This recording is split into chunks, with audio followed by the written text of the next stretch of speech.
Guys, if the 2024 season couldn't get any better, or the year in general, it just has, because Sergio Perez has reached an agreement with Red Bull to part ways and with immediate effect. Oh my God, hallelujah. The only thing that could make this year even better is if Lance Stroll announces he's stepping down from F1. Oh, please do it, Lance Stroll. Please, please. But yes, I'm genuinely surprised. I'm genuinely surprised because we all know Perez shouldn't be in F1 for next season, but we've been here before. How many times have we been here where there's been rumours of Sergio Perez, his seat is under threat, such and such is going to replace him, but it turns out not to be the case. Sergio Perez comes out and says, I've got a contract for next season. And I was fed up on really kind of doing any sort of video or tweeting about it or whatever, even commenting on it. I've seen the rumours over the last few days in regards to this, and to be honest, the source, it wasn't a reputable source that the information came from. In my opinion, it was a lot of people just jumping on something that questionable retweet websites or reposts pages on X who just farm engagement. Of course, they earn money from clicks and views and so forth. Same on YouTube as well, just jumping onto kind of any rumor because they're so afraid to miss out. I thought I'm just going to wait for an official announcement before I do any sort of video and reaction on it, and here we are.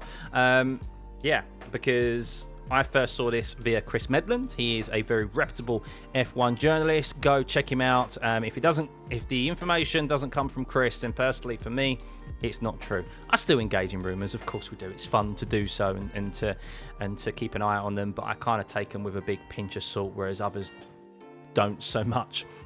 But yes, been announced that he has parted ways. And what is really intriguing for me here is that it says agreement has been reached. So for me, that means there has been no breach in contract in regards to performance clauses.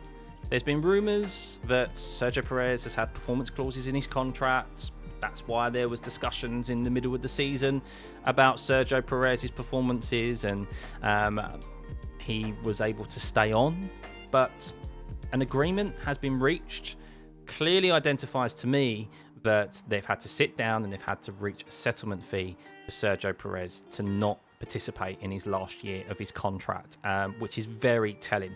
What's also very telling to me is that whatever fee they've decided to pay, and it would be in the millions, so you're not talking cheap, the fee and the money also that they're willing to lose in regards to Sergio Perez that he brings in the form of sponsorships and merchandise sales, which we know is in the range of around 30 to 40 million, is not worth the damage that their brand would take, the Red Bull brand would take from another season of Sergio Perez. That is very, very telling for me, because I think with, of course, the power dynamic being very well documented this season, obviously at the start of this season with the Horner situation, and the note of the Masterfix family, the founding family of Red Bull, and the majority stake side of the tire company, I can't remember the tire company that owns it, who Horner is very close with,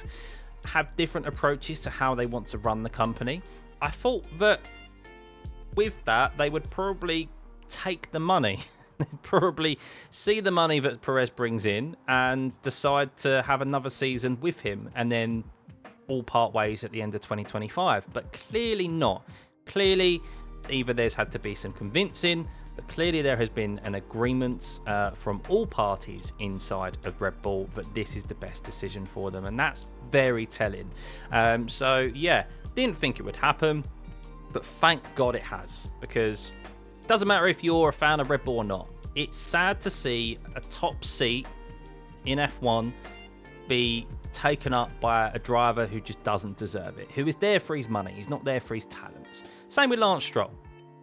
Okay, Aston Martin is in a top seat, but he's not there for his talents. He's there for his money and because of who his dad owns the team. And we don't want that. I know, obviously, we have this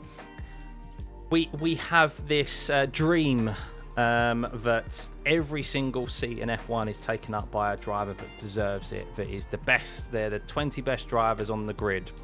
That is never the case. We know that. But it's even more sad to see one of the top teams fall into that, where they've, in effect, got a pay driver, because these top teams don't need that. They don't need that top seat to be taken up by a paid driver. You can understand a Williams or a Haas, but not the likes of Mercedes, Red Bull, Ferrari. These are teams who are there that make a considerable amount of money anyway. And I get it. $30-40 million a year is a considerable amount of money, even of a team of stature as Red Bull, Mercedes, and Ferrari to turn down. But yeah, if you're going to, in the long term, damage your brand by keeping on a driver who doesn't deserve to be there for next year, and it's an important year next year as well in regards to development for 2026, you've got to start looking at the future and moving your brand forward. So yeah, really interesting. Who's going to be in that seat? Well, it's highly likely, as Chris Medland reports, that it's Liam Lawson. That's what's been rumoured. That's another video in itself in regards to whether Lawson or Tsunoda deserves it. Quick, short one on it. It comes down to politics. Simple as, if you're a Tsunoda fan, it comes down to politics. It's the fact that he's a Honda driver and the Honda partnership is coming to an end with Red Bull. Simple as, to be honest. But I think there's more reasons to it, and I'll maybe do another video on it. And from what I have heard on the grapevine from my own sources, yes, I do have sources, from my own sources, an announcement is going to be coming tomorrow. So yeah, but thank God it now frees up a seat in the top team. It also means that the likes of probably Isaac Hadjar is going to step up into RB. So yeah, happy days, because the Red Bull Junior system has some of the best drivers, up and coming drivers, and it's been real sad to see that seat blocked by someone who doesn't deserve it, to be honest with you. But yeah, all we need now is Lance Stroll to make a nice announcement at Christmas for us and give us all something even more to look forward to in 2025. If 2025 wasn't hyping up, or already hyped up enough, now even more so it is. So yeah, bring it on, guys, bring it on. Of course, let me know what you think in the comments below. Can you finally believe it?